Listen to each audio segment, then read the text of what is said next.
अस्सलाम वालेकुम वरहमतुल्लाहि वबरकातुहू। बुजुर्गों का पासबान मलिक अली मुल्ला खोकर आज बहरा टाउन में मौजूद है। जैसे कि आपको पता है कि इस वक्त महंगाई का एक तूफान बरपा है और हम महंगाई से पिस चुके हैं।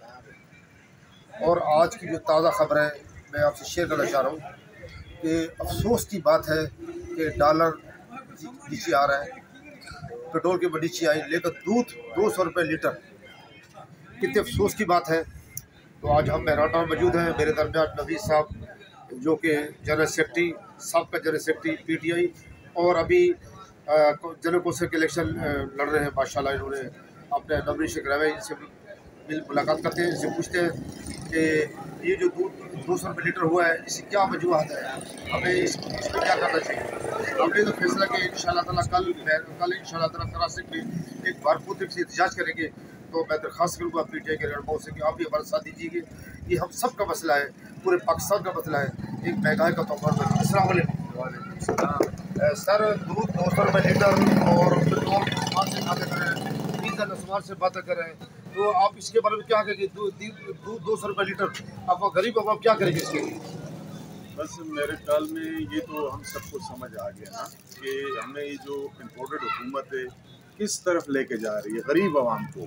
इनके तो अपने घरों में इनकी तो हर इलाज जो है ना वो लंदन में होता है, इनके सर में दर्द होता है तब भी लंदन जाते हैं, मगर गरीब जो लोग हैं वो जो दूध की चाय पीते थे, मुझे ऐसा लगता है कि अब उनको वो भी नसीब नहीं होगा।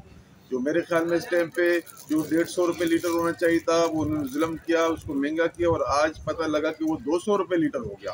तो मुझे ये बताया कि एक गरीब आदमी कैसे लेके जाएगा, जिसकी दिहाड़ी जो है ना वो 800 रुपये है, वो दिन को 200 रुपये का दूध कैसे लेके जाएगा। तो इस हुकूमत ने, इस इम्पोर्टेड हुकूमत ने गरीब आवाम के ऊपर जो बम गिराया है, पहले तो पेट्रोल का बम गिराते थे, डीजल का बम गिराते थे, आटे का बम गिराते थे, चीनी का, दालों का और घी का, आज इन्होंने गरीब आवाम के ऊपर दूध का भी बम गिरा दिया। उसके बावजूद ये कहते हैं कि हम गरीब के खैरख्वाह हैं। तो मुझे समझ नहीं आती कि ये गरीब के खैरख्वाह कहाँ से हैं, मुझे तो कहीं से भी नज़र नहीं आती। और इंशाल्लाह आप जो कल प्रोग्राम करेंगे तो मैं अपने PTI के जितने भी रहनुमा हैं और वर्कर हैं, मैं उनसे अपील करता हूँ कि हमें इसमें बढ़ चढ़ के हिस्सा लेना चाहिए, क्योंकि मैं खुद एक गरीब आदमी हूँ, मैं इस 200 रुपये को अफोर्ड नहीं कर सकता हूँ, तो दूसरा आदमी कैसे करेगा। तो इसमें हमारा काम है कि मैं अपील करता हूँ फिर अपने जितने भी सियासी जमात के लोग हैं इसको भरपूर कामयाब बनाया जाए और इसके ऊपर हम भरपूर एहतजाज रिकॉर्ड करें, ताकि हुकूमत, इम्पोर्टेड हुकूमत को ये साई सरकार को ये पता लग जाए कि गरीब आवाम दूध नहीं खरीद सकती है। बहुत शुक्रिया नवीद साहब, जज़ाकल्लाह, आपने बिल्कुल सही फरमाया। आपने ये जो दूध है ये हमारे बच्चों का हक था, हमारे बच्चे दूध पीते थे। इन जालिमों ने, इन लुटेरों ने, इन बदमाशों ने इस मुल्क का तो बेड़ा गर्क कर दिया। आज जो गरीब का बच्चा जो थोड़ा बहुत दूध पीता था उसको भी इन्होंने इतना महंगा कर दिया जो कि हमारी पहुंच से दूर है। और दूसरी अफसोसनाक बात यह है कि मैं ये सोच रहा था कि जब गरीब आदमी को बुखार होता था तो वो पैनाडोल की गोली खा लेता था। वो पैनाडोल एक 10 रुपये का पैकेट आता था तो उससे गुजारा करता था। लेकिन अफसोस इस बात के उस पैनाडोल को भी इन्होंने रेट बढ़ा दिए। आप मुझे बताएं गरीब आदमी जाए तो जाए कहाँ, किस तरफ जाए। इन लोगों ने, यकीन कीजिए, हमारे मुल्क को तबाह बर्बाद कर दिया है। सारा पैसा लूट कर बाहर जगह यश कर रहे हैं। खुदा की कसम, ये जो पैसा बाहर के मुल्क में गया है, अगर ये पैसा पाकिस्तान में आ जाए तो पाकिस्तान दुनिया का सबसे बेहतरीन मुल्क बन जाएगा। मैं दावे से करूँ, मैं सही कह रहा हूँ। बिल्कुल आपने 100% सही कहा। अगर ऐसा हो जाए, ये सिर्फ अपनी दौलत को पाकिस्तान में ले आए तो मेरे ख्याल में पाकिस्तान का कर्जा भी ख़त्म हो जाएगा, पाकिस्तान की गुर्बत भी ख़त्म हो जाएगी, पाकिस्तान के हालात भी अच्छे हो जाएंगे। मगर इनमें से कोई भी हुक्मरान ये नहीं चाहता है। ये पाकिस्तान के गरीब आवाम के खैरख्वाह नहीं है, ये हमारे खून को चूसने वाले हैं। ये जैसे मच्छर खून को चूसता है, ये हमें वैसे चूसते जा रहे हैं। तो जब तक हमसे ये खून सारा चूस के बाहर नहीं लेके जाएंगे, ये हमारी जान नहीं छोड़ेगी। और आवाम को इनके खिलाफ भरपूर तरीके से एहतजाज और इनके खिलाफ निकलना चाहिए। बहुत शुक्रिया नवीद साहब, बिल्कुल इंशाल्लाह मैं, जो मेरे व्यूवर्स हैं, मेरे चैनल को देखते हैं, और मैं उनसे दरख्वास्त करता हूँ कि खुदारा अगर आज आप खामोश रहे, अगर आप चुपचाप बैठे रहे, तो यकीन कीजिए हमारे बच्चे भूख और प्यास से बिलखते रहेंगे। आपको निकलना होगा रोड पे कल इंशाल्लाह। कल शाम 6 बजे कराची में भरपूर तरीके से एहतजाज है। तमाम लोगों से दरख्वास्त करता हूँ कि भारत भरपूर तरीके से आई है। मैं PTI के नवीस साहब का बहुत शुक्रगुजार हूँ। मैं इनका शुक्रिया अदा करता हूँ कि उन्होंने मेरी बात पे लब्बैक कहा और उन्होंने बल्कि अपने PTI जितने भी PTI के लोग हैं उनसे भी दरख्वास्त की कि आप इसमें भरपूर शिरकत करें।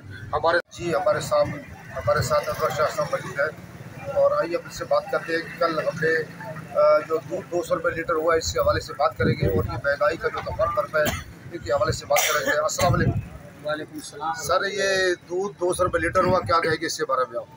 पहले तो बहुत शुक्रिया सलीम साहब, आपने हमें वक्त दिए।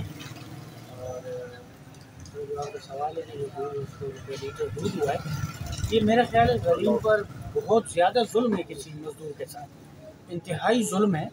जुल्म इसलिए कि महंगाई पे दर पे आप ये देखें कि कहाँ से कहाँ पहुँच गई है, और उस पर ये जो मासूम बच्चे हैं अगर मजदूर के, तो क्या ख्याल है वो दूध ना पिए, वो सिसक के मर जाएँ। ये उसकी दस्तरस से दूर हो गया।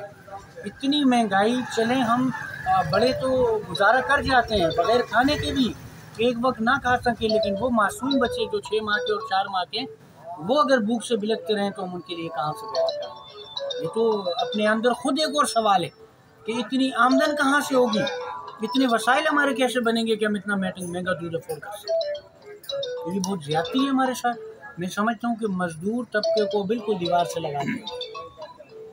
तो कल जो इस हवाले से हमने प्रोग्राम रखा है कराची पे, तो आप इसके बारे में क्या कहेंगे? अलीम साहब, ये एक मुस्बत अमल है और आपने ये कदम जो बढ़ाया बहुत अच्छा है और हम इससे मुतफिक भी हैं। कोई तो घर से निकले आवाज़ उठाए, और अगर ये आपने हिम्मत की है तो मैं अपने दीगर दोस्तों को भी आपके तवज्जो से पैगाम दूंगा कि वो भी आपके शाना बशाना हो। कम से कम ठीक है, जो रेट है उस पर हमें मिले। ये जो दूध माफिया जो है, इनका जो अपने रेट हैं, यानी कि नरखनामे से हट कर ये जो हम पर मुसलत है, कम से कम इस इजाफी रकम को ख़त्म किया जाए। जो चीज़ अगर हमें 70 की मुयस्सर है सरकारी नरखनामे पर, और वही ये हमें 20 की दे रहे हैं, 10 की चीज़ 30 की दे रहे हैं, 100 की चीज़ 150 की दे रहे हैं, तो ये जुल्म ख़त्म किया जाए। इसमें मैं भी आपके साथ हूँ और दीगर दोस्तों को मैं ये पैगाम देना चाहता हूँ कि वो आपके साथ हों। कम से कम रिलीफ मिले इस पब्लिक को। ये अवाम इन 3 सालों में जुल्म की उस शक्ति में पिस गई, यकीन करें कि इसकी तारीख में गुज़िश्ता मिसाल ही नहीं मिलती। एक वो ज़माना के चंद महीनों के लिए आटा 200 रुपये किलो हुआ था, तो एक कोहराम मच गया था पूरे पाकिस्तान में। और एक ये वक्त है कि हम 1180 रुपये का 10 किलो आटे का कट्टा लेकर ये ख़रीदने पर मजबूर हैं। 500 रुपये किलो घी ख़रीदने पर मजबूर हैं। 200 रुपये किलो में हम दूध, वो भी पानी मिला और कोई लेबॉर्ट्री टेस्ट नहीं उसका, और कोई पता नहीं उसमें केमिकल भी मिला, सिर्फ उन्होंने मशीनों में डाला होता है और वो बेच रहे होते हैं। कोई पुरसान हाल नहीं। मैं तो DC साहब से दरख्वास्त करूँगा, फूड अथॉरिटी से भी करूँगा कि खुदा के लिए ये जो दुकानें हैं जो खुला दूध बेचते हैं, ये बिल्कुल बेचें, हम इनसे दुश्मनी नहीं है हमें, लेकिन कम से कम इस दूध का कुछ तो टेस्ट हो, कुछ तो लेबॉर्ट्री हो, कुछ तो पकड़ हो कि आया कि ये दूध भी भैंस का हम तक खाली तो पहुँच रहा है, ये हमारे बच्चे केमिकल। जज़ाकल्लाह हमारे मोहतरम जनाब अनवर शाह साहब, उन्होंने हमारा साथ देने का वादा किया है और बल्कि आवाम से अपील भी की है कि ये महंगाई गरीब लोगों का मसला है। हमारे मासूम बच्चे जो कि लग रहे हैं, इसके लिए वादा किया कि इंशाल्लाह अब आवाज़ आएगी इंशाल्लाह और भरपूर से कल प्रोग्राम करेंगे इंशाल्लाह।